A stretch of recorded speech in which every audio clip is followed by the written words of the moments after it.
Guys, मैं आप लोगों को क्लास 10th का चैप्टर 6 ट्रायंगल पढ़ाऊँगा। और आपको मेरी वीडियो पसंद आए तो लाइक करिएगा, फॉलो करिएगा और कमेंट भी करिएगा। और ऐसे ही वीडियो मेरे चैनल पे आते रहेंगे तो फॉलो करिएगा। क्लास 10 की हर एक वीडियो आएगी, मैथ की आएगी, साइंस की आएगी, एसएसटी की भी आएगी।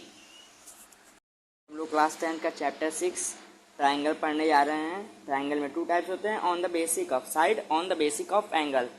बेसिक ऑफ साइड में हम देखते हैं पहला ट्रायंगल जो इक्विलेटरल ट्रायंगल होता है, दूसरा हमारा आइसोस्केलस ट्रायंगल होता है और तीसरा हमारा होता है स्केलन ट्रायंगल, स्केलन ट्रायंगल। और वैसे ही इसमें भी 3 पार्ट्स होते हैं। पहला होता है एक्यूट एंगल, एक्यूट एंगल, दूसरा हमारा right angle, right acute angle और राइट एंगल, और तीसरा हमारा होता है ऑब्ट्यूस एंगल। तो पहले हम पढ़ते हैं इक्विलेटरल का। इक्विलेटरल के डिफिनेशन में ये है, all angles are side are equal. मतलब इसकी एग्जांपल में हम समझते हैं कि एक ऐसा ट्रायंगल है, ठीक, एक ट्रायंगल इक्विलेटरल, तो ये भी वन है, ये भी वन है, ये भी वन है, तो ये क्या है, इक्विलेटरल ट्रायंगल, क्योंकि इसके जो तीनों साइड हैं वो इक्वल हैं। दूसरा हम देखते हैं जो आइसोस्केलस ट्रायंगल है, इसका पहले हम डेफिनेशन देखते हैं, angle opposite to equal side are equal. इसका भी हम एग्जाम्पल देखते हैं। अगर ये 2 है, ये भी 2 होगा, ये 3 है, तो इसके जो 2 जो साइड हैं, अपोजिट साइड, ये इक्वल हैं और तीसरा साइड इक्वल नहीं है, इसलिए इसे हम आइसोस्केलस ट्रायंगल कहते हैं, जिसमें all opposite angle opposite to equal side are equal. मतलब 2 साइड जो अपोजिट साइड है वो इक्वल है और तीसरा साइड इक्वल नहीं है। और तीसरा हम देते हैं स्केलन ट्रायंगल। स्केलन ट्रायंगल का डिफिनेशन है, all 3 angles are not equal. मतलब तीनों साइड इक्वल नहीं है। देखिए इसको भी एग्जाम्पल से समझते हैं हम लोग कि यहाँ पे 4 है, यहाँ 5 है, यहाँ 7 है, तो इसके तीनों साइड इक्वल नहीं है, तो इसे हम स्केलन ट्रायंगल बोलेंगे। अब चलिए हम देखते हैं एक्यूट एंगल। एक्यूट एंगल का देखिए, इसको भी हम पढ़ते हैं एक्यूट एंगल। इसको भी एग्जाम्पल्स हम देखते हैं कि एक्यूट एंगल में जो 90 से लेस देन 90 हो, मतलब 90 से कम हो, 90 डिग्री से कम हो, तो 90 डिग्री से कौन सा कम होगा,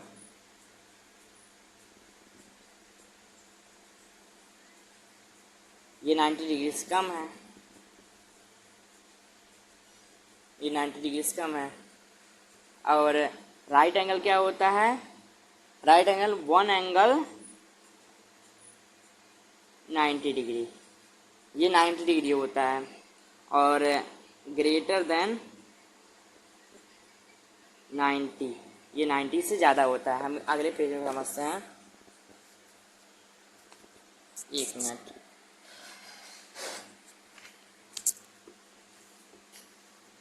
right angle triangle,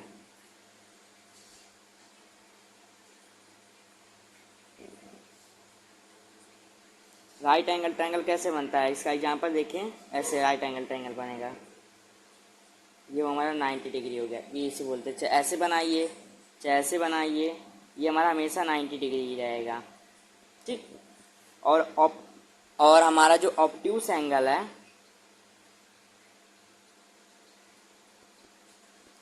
obtuse angle जो हमारा 90 से ज़्यादा हो,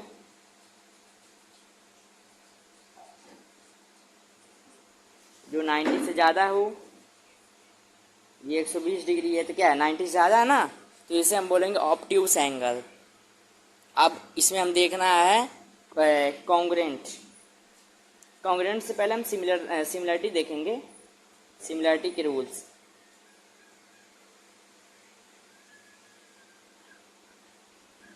फोर टाइप्स के होते हैं।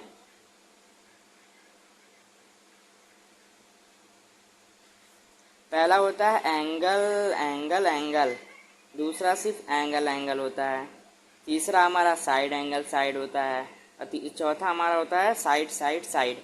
एंगल एंगल एंगल, तो इसको भी एग्जाम्पल समझते हैं हम लोग। एग्जाम्पल एक ऐसा ले लीजिए, एक फिगर हो गया,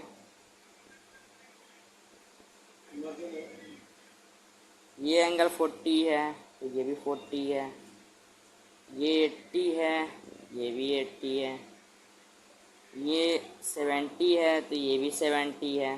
तो क्या हुआ, इसका एंगल एंगल है ना, जैसे एंगल 40 के बराबर है, एंगल 80 के बराबर है, एंगल 70 बराबर है। तो क्या है, एंगल एंगल सबका मिल रहा है, और इसमें टू साइड का इक्वल दिखा रहा है, तो एक मिल गया, दो मिल गया, ये भी हो गया, ये भी रूट फॉलो कर रहा है इसमें। साइड एंगल साइड भी दिखाते हैं हम लोग।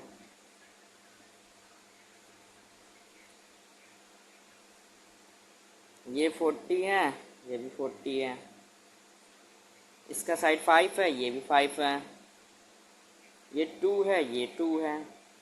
क्या हुआ, इसका एंगल इसका देखिए साइड, जो ये 5 है तो ये भी 5 है, साइड हुआ ना मेरा।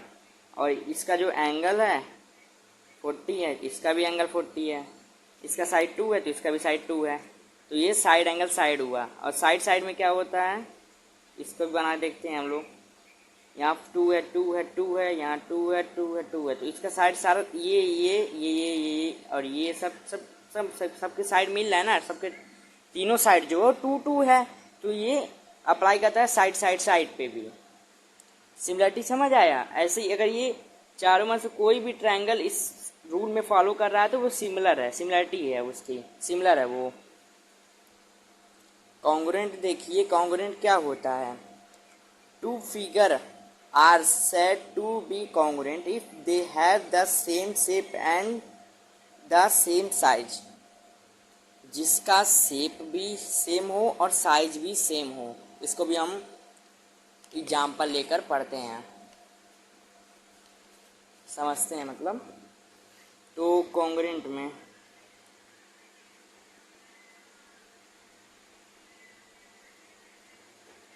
उसमें लिखा था सेम साइज और सेम, तो ये देखिए सेम सर्कल है, इसका शेप जो है एक तरह है, और इसका जो रेडियस है ये 7 है, ये भी 7 है, इसका साइज भी तो सेम है। अब स्क्वायर ले लेते हैं हम लोग, देखते हैं, स्क्वायर है ये, इसका शेप भी सेम है और साइज भी 2 2 है, इसका साइज भी सेम है, इसलिए कॉन्ग्रुएंट कहलाएगा। सिमिलर में क्या होता है, सिमिलर में ये होता है कि इसका जो शेप होता है वो सेम हो, सिर्फ शेप सेम होना चाहिए। जैसे कि ये सर्कल है और ये छोटा सर्कल है, तो ये सेम है, भले से इसका 5 है, इसका 4 है, इससे मतलब नहीं, इसका जो शेप होना चाहिए वो सेम होना चाहिए, साइज नहीं। और कॉन्ग्रुएंट में वही उसका उल्टा होता है, इसमें शेप भी सेम होना चाहिए, साइज भी सेम होना चाहिए। इसमें शेप सिर्फ सिमिलर में सिर्फ ये होना चाहिए कि इसका शेप सेम होना चाहिए। अब जैसे स्क्वायर है इतना बड़ा है, ये स्क्वायर इतना छोटा है, तो इसका शेप तो सेम है। जैसे एप्पल होता है, जो सेब होता है वो सेम एक तरह दिखता है सेब, पर उसका जो छोटा बड़ा होता है वो तो, जब छोटा बड़ा देखेंगे तो उसमें कॉन्ग्रुएंट तो आएगा ना, तो कॉन्ग्रुएंट नहीं कहलाएगा, क्योंकि उसका जो शेप है तो सेम है पर उसका साइज तो नहीं सेम है, वो सिमिलर ही कहलाएगा, क्योंकि उसका साइज नहीं सेम है, उसका शेप सेम है। एक क्वेश्चन है, ऑल द सर्कल सिमिलर या कॉन्ग्रुएंट, क्या होगा। जो सर्कल अभी तो मैं बताया था कि सर्कल छोटा भी हो सकता है, बड़ा भी हो सकता है, तो क्या होगा सिमिलर, क्योंकि इसका शेप, जो शेप है वो तो सेम है, बस साइज तो छोटा बड़ा है, तो साइज नहीं मैटर करता सिमिलर में। कॉन्ग्रुएंट में साइज मैटर करता है, तो सर्कल होगा, मतलब सिमिलर।